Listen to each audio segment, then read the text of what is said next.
Momento de darle los muy buenos días a Enzo Adinolfi. ¿Cómo estás, Pulpo? ¿Cómo andan? Buen día para todos y todas. ¿Cómo va? Muy bien. ¿Todo bien? ¿Cómo estuvo el fin de semana?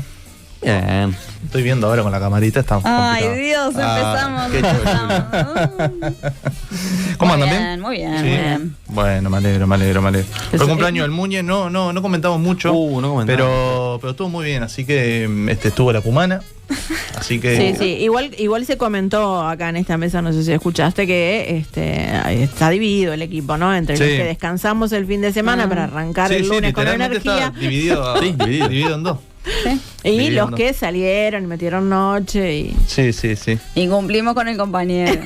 Y se cumplió. Y se Está muy cumplió. bien, Y se cumplió. está muy bien. Bueno, hoy 9 de Es junio. una buena forma de empezar este informe. ¿Y se cumplió? Y se cumplió. Bueno, veremos. Veremos.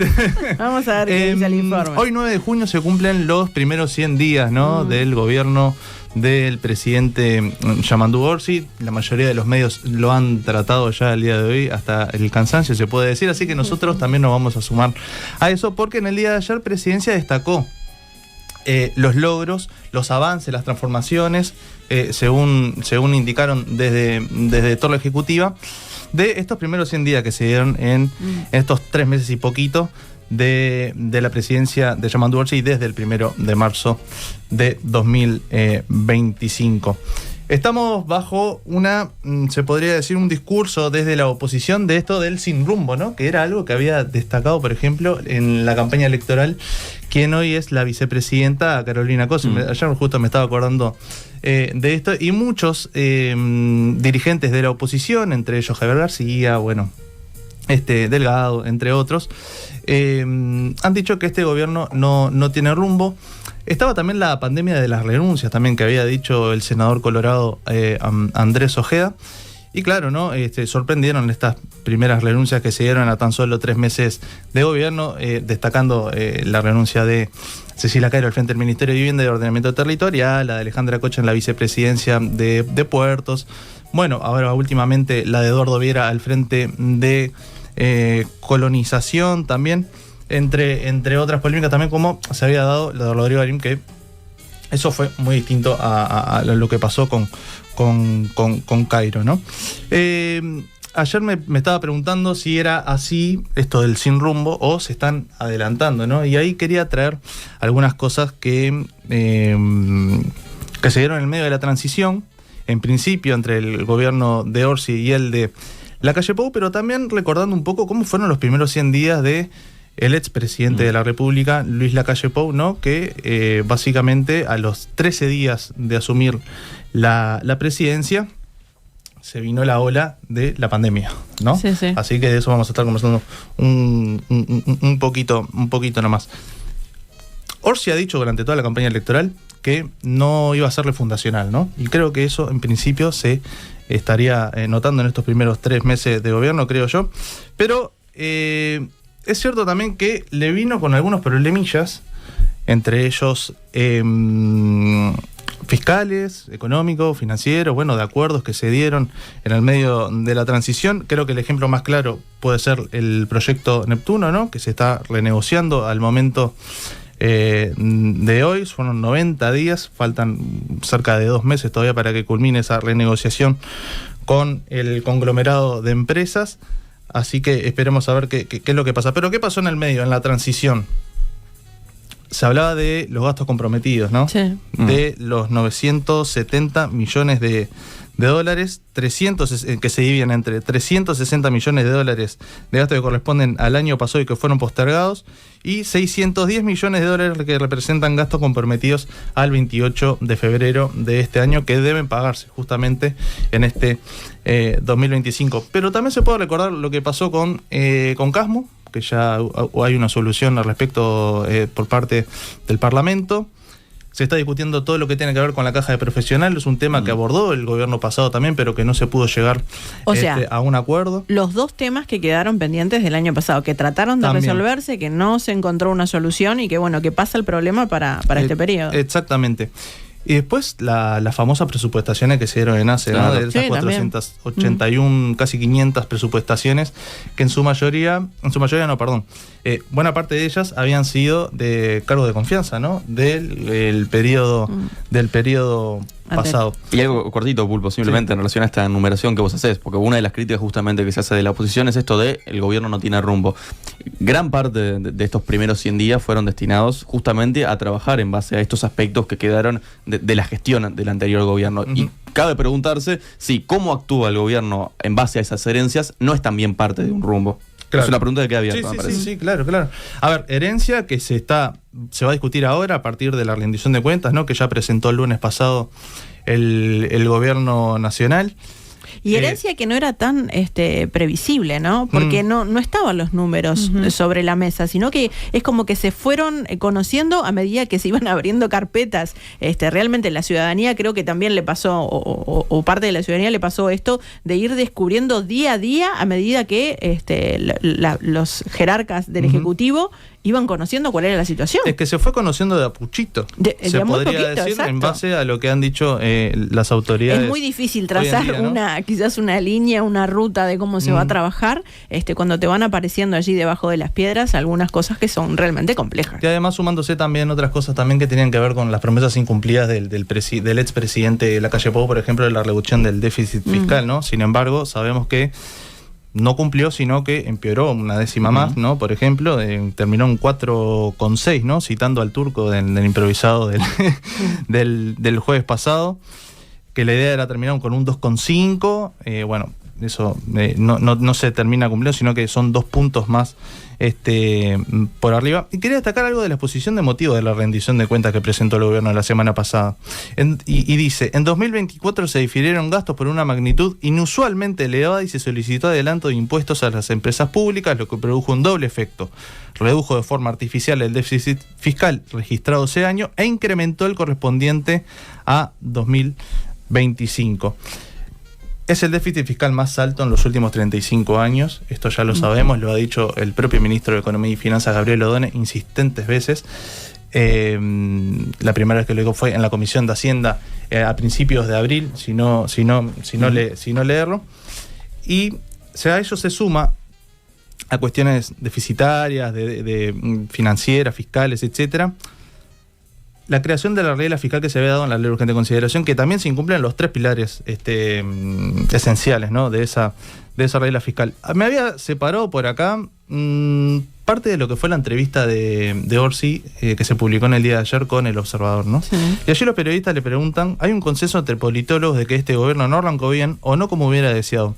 Arrancó sin un buque insignia, sin una agenda muy marcada. ¿Usted cómo lo ve? ¿Empezaron como hubieran deseado? Le preguntan los periodistas. Hay un exceso de politólogos, me parece, ¿no? Responde Orsi, de politología.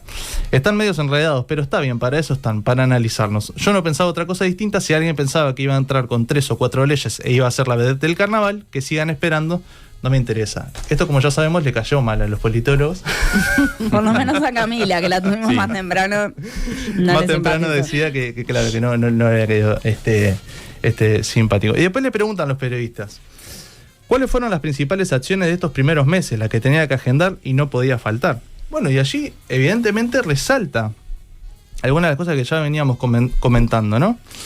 Son los compromisos que tenías que terminar de resolver que venían del periodo anterior, responde Orsi. Ojo que no estoy hablando de intencionalidad ni nada. Semanas teniendo a los ministros dedicados 100% a eso, el agua potable, el proyecto Neptuno. ¿Cuántas reuniones? No digo perdiendo tiempo, porque no es perder tiempo. Si no se hubiese firmado, no estábamos en ese lío. Y ahora vamos a ver una diferencia que hay entre este proyecto y otro que se había dado en el periodo pasado, en la transición de 2019 y 2020, cuando asume Lacalle Pou. El tema ACE, el tema CASMU, no me estoy quejando, pero sin duda lo primero que teníamos que resolver era eso. Dijo Orsi en la entrevista, y lo otro que tenías que resolver era integrar al gobierno.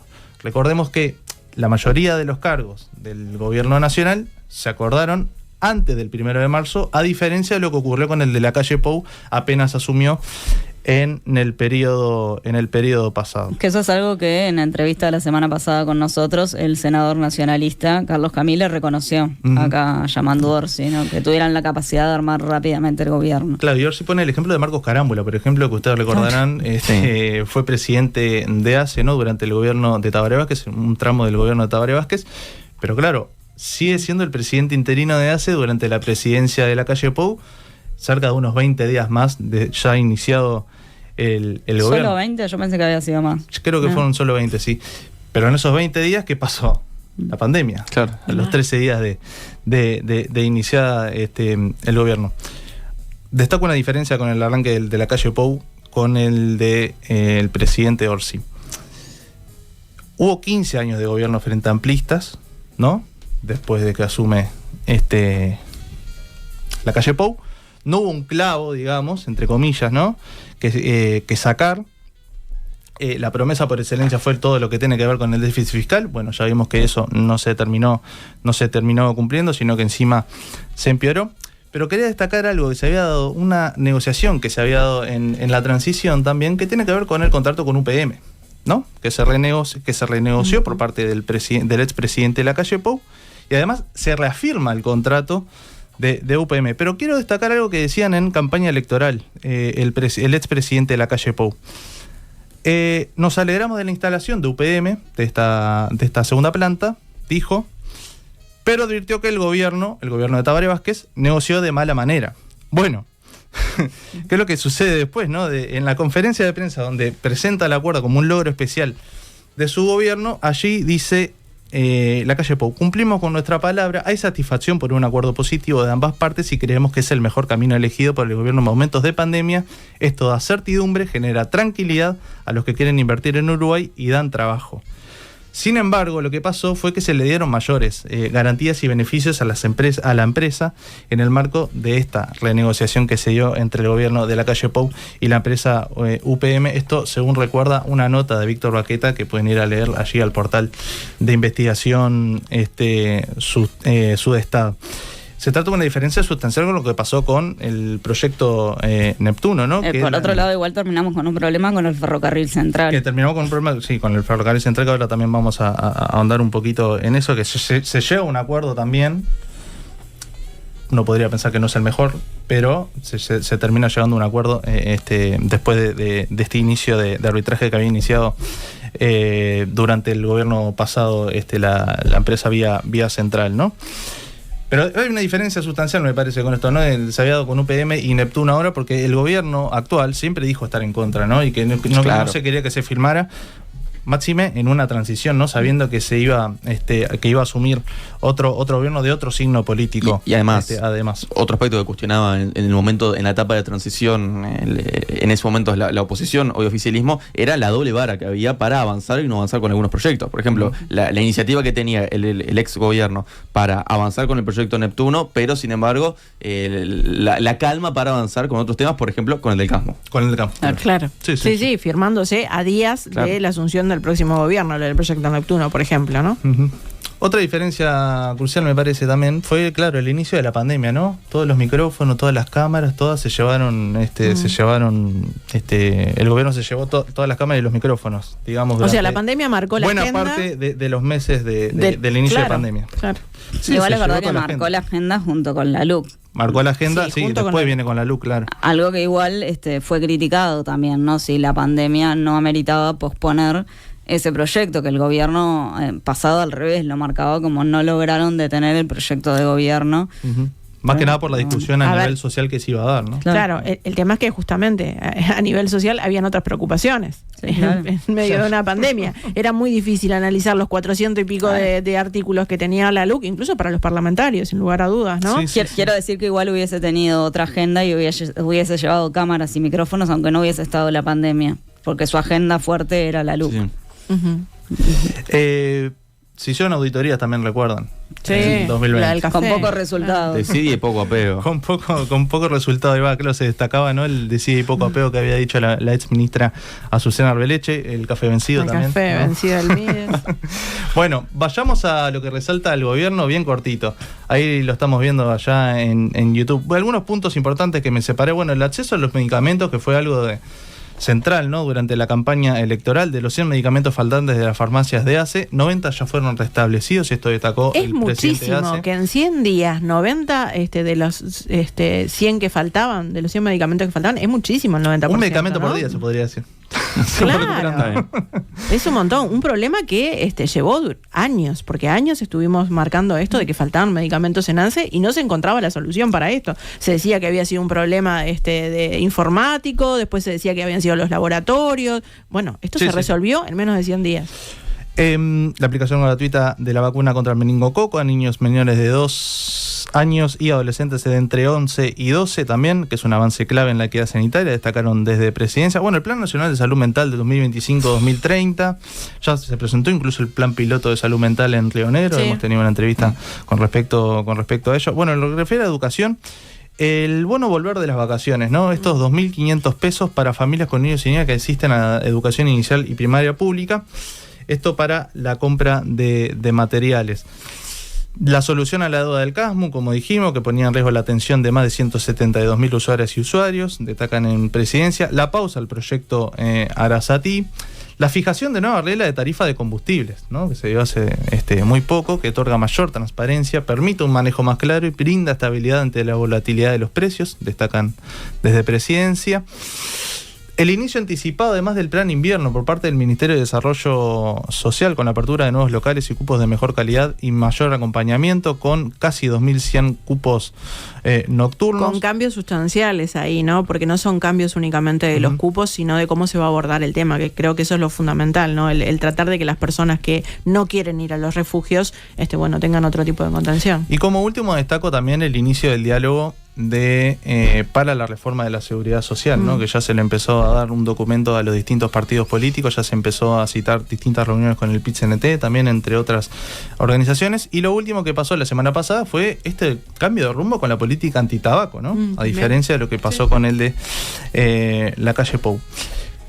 Centran la discusión de la rendición de cuentas, ahí se va a abrir un nuevo capítulo para el gobierno. Quizás creo que el más engorroso puede llegar a ser, a mi opinión, que es la ley de presupuesto, ¿no? Y ahí creo que ahí sí se van a marcar realmente cuál es la concepción, digamos, que quiere tomar este gobierno en estos próximos 5 años. Recordemos que Orsi tiene estas 63 prioridades que van de distintos temas, de desarrollo, seguridad, cohesión y cuidados, como también la vivienda e infraestructura, en base a 3 ejes que han marcado durante la campaña electoral, que tienen que ver con el crecimiento económico por un lado, el cuidado social y la protección social por otro, pero sobre todo con la seguridad que hoy en día persiste, ¿no? La mayor preocupación por parte de la población en base a este tema, ¿no? Y la cantidad de homicidios que han pasado en estos últimos días creo que alarma un poquito más. Bueno, muchas gracias por haberte sumado a la mesa, Pulpo. En Nada que Perder.